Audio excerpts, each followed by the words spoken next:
வித்யா நம்ம ஸ்கூல்ல படிக்கிற விஷயம் அம்மாவுக்கு தெரியக்கூடாதுன்னு நான் அவ்வளவு தூரம் எடுத்து சொல்லியும் அதெல்லாம் இக்னோர் பண்ணிட்டு அத சொல்லிதான் தீர்வேன்னு அடம் பிடிக்கிறல்ல நீ.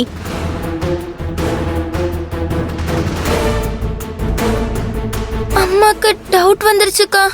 நீ ஏதோ பயத்திலே இருக்கியே, என்ன நடந்ததுன்னு திரும்ப திரும்ப என்கிட்ட கேட்டுட்டே இருக்காங்கக்கா. ஆமா, நீ எப்பவும் திருட்டு மொழி முடிச்சிட்டு இருந்தீனா அவங்களுக்கு உண்மையில சந்தேகம் வரதா செய்யும்.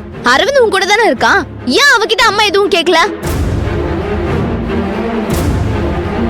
ஏன்னா அவன் பக்குவமா நடந்துக்கிறான், நீ அப்படி நடந்துக்கல. இப்ப அதுதான் பிரச்சனையே. இங்க பாரு, வித்யா என் கூட படிக்கிற விஷயம் அம்மாவுக்கு தெரிஞ்சா என்ன நடக்கும் தெரியுமா? அவங்க என்ன கேள்வி மேல கேள்வி கேட்டு தொலைச்சு எடுப்பாங்க. நான் கோவத்துல இந்த வீட்லயே இருக்க முடியாதுன்னு சொல்லிட்டு கிளம்பிட்டே இருப்பேன். அதுக்கப்புறம் நீ என்கிட்ட பேசுறது மட்டும் இல்ல, என்னை எப்பவும் பார்க்கவே முடியாது. யார் முகத்திலயும் முழிக்காம எங்கேயாவது போயிடுவேன்.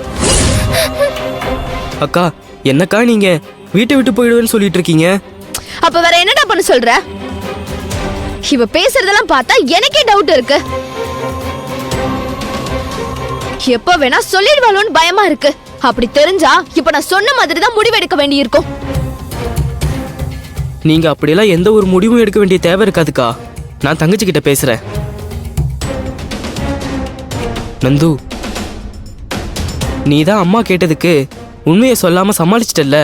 இதுக்கு மேல அம்மா உன்கிட்ட ஒண்ணுமே கேட்க மாட்டாங்க. இதோட இந்த விஷயத்த மறந்துரு, சரியா? சரிண்ணா. சரின்னு சொன்னா மட்டும் பத்தாது, அவன் சொன்ன மாதிரி நடந்துக்கணும். சரிக்கா.